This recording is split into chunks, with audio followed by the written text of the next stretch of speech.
Mesdames et messieurs, 3 ans, j'ai doublé mon revenu du NBA sur le marché. Vous entendez ce que je dis? Et je n'ai jamais eu de vrai travail. Mais j'ai un état d'esprit. Leçon numéro 1. Pour que vous puissiez atteindre le niveau suivant, voici ce dont vous avez besoin. Vous avez besoin d'avoir l'information. Sans vouloir vous offenser, je ne regarde même pas la télé. CNN ne paye pas mes factures. Power ne paye pas mes factures. Je ne regarde même pas la télé. Je pourrais assister à un événement sportif. Je ne me fâche pas à propos d'un match de football, j'aime regarder le football. Mais je ne regarde pas la télé. Pourquoi? C'est improductif à mon avis. J'ai 24 heures dans une journée, tout comme Bill Gates. J'ai 24 heures, tout comme Beyoncé et Jay-Z. Vous avez 24 heures par jour, mesdames et messieurs. Que faites-vous de vos 24 heures? Vous devez obtenir plus d'informations dans notre programme de coaching. Tout ce que nous faisons est de mettre du contenu sans arrêt. Et d'aucuns diront « Waouh, je ne le savais pas ça. Waouh, je ne le savais pas ça. Voyez, vous ne savez même pas ce que vous ne savez pas. Comment m'as-tu laissé venir par derrière et te couper ?» Vous savez ce que les études démontrent? Mieux nous reflétons de meilleure image, plus nous gagnons d'argent. Ce qui signifie que votre site web doit passer le test du globe oculaire, votre camion doit passer le test du globe oculaire, vos employés doivent passer le test du globe oculaire, vous devez passer le test du globe oculaire. Tout le monde dans cette pièce a une terre promise quelque part, mais vous ne pouvez pas rester coincé dans la ville que vous aimez. Vous devez entendre Dieu et aller sur votre terre promise. Votre terre promise pourrait être l'Utah, votre terre promise pourrait être le Minnesota, votre terre promise pourrait être le Wyoming. Écoutez-moi clairement, vous feriez mieux d'utiliser votre argent pour obtenir des informations et un accès, et vous feriez mieux d'être flexible, car le vrai requin est flexible. Pouvons-nous commencer à mener une vraie bataille à propos de cela? Et si je peux le faire, vous pouvez le faire. Je ne savais rien de la vie, je ne connaissais rien aux affaires, mais j'avais le bon état d'esprit, et je l'ai appris à travers le sport. Et vous avez tous pu entendre mon histoire pour que vous compreniez que je n'ai pas commencé dans mon équipe de basketball universitaire, je suis sorti des bancs. À l'université du Minnesota, je suis sorti des bancs. Mais dans mon esprit, vous pouvez me faire sortir des bancs, mais je suis un joueur de NBA. Quand tu passes, je suis un joueur de NBA. Et c'est pourquoi nous faisons des pas de va-et-vient et disons que vous ne pouvez pas m'appréhender, vous ne pouvez pas m'appréhender, vous ne pouvez pas m'appréhender. Si j'étais toi, je ferais des pas tous les jours en déclarant que je suis millionnaire. Je suis millionnaire, je déclare tout de suite, je vaux des millions, je vaux des millions. Je recevrai mon salaire maintenant, mais je ne l'accepterai pas comme ma valeur. Donc, quoi que vous receviez en ce moment, recevez-le, mais ne l'acceptez jamais comme votre valeur. Parce qu'il y a plus pour vous si vous changez d'état d'esprit.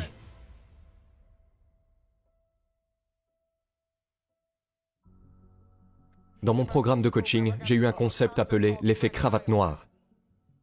Oh, j'aurais aimé avoir plus de temps. C'est ce qu'on appelle l'effet cravate noire. Si vous ne possédez pas votre propre smoking et allez à au moins 6 à 10 événements de cravate noire sur votre marché, vous êtes nul. Il n'y a pas de meilleur moyen pour vous de vous distinguer en tant que chef d'entreprise de premier plan dans votre région que de participer à des événements cravate noire. Je n'ai pas dit les événements de collecte de fonds. Les événements de cravate noire attirent les meilleurs hommes d'affaires de votre région. Et que se passe-t-il lors d'un événement cravate noire? Vous vous asseyez à une table. En Amérique, nous posons 2 questions. Quelles sont ces 2 questions? Quel est votre nom? Et que faites-vous? Quel est votre nom? Et que faites-vous? Que se passerait-il sur votre marché local si vous deveniez connu comme philanthrope?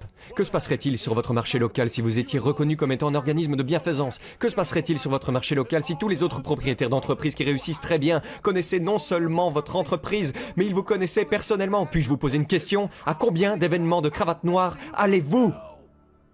Quand j'ai commencé à jouer au basket, je n'avais pas d'argent et je ne faisais que participer à des événements de cravate noire et être entouré de personnes très réussies. Et je m'asseyais à table. Il me demandait mon nom. La deuxième question que j'attendais. Que faites-vous? Je suis un ancien joueur de la NBA. Mais maintenant, je suis un conférencier motivateur. Et ces événements à cravate noire, vous savez qu'ils attirent non seulement les hommes d'affaires prospères, ils attirent aussi les bonnes personnes.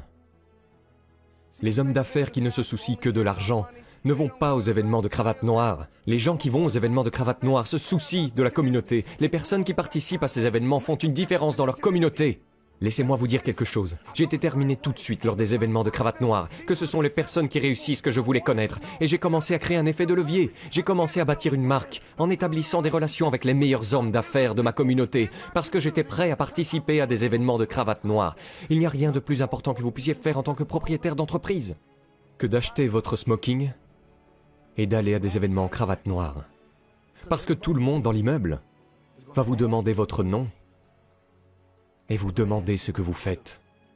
Que se passerait-il si votre entreprise devenait attachée à un organisme de bienfaisance de votre communauté? Mesdames et messieurs, quelle meilleure façon est-ce de construire la culture? Certains d'entre vous, pourquoi ne pas se donner à ça? Il est occupé malheureusement à essayer de gagner de l'argent. Vous vous donnez pour la charité. Vous avez trouvé l'organisation et vous vous assurez que votre entreprise est synonyme d'un domaine philanthropique dans la communauté. Il n'y a rien de mieux que de changer une vie. Il n'y a rien de mieux que de bénir quelqu'un qui a moins de chance. J'ai pris un engagement. Je regarde l'esprit des gens qui essayent de passer au niveau supérieur. Démarrez votre entreprise avec la charité. Il n'y a pas de meilleure méthodologie que cela.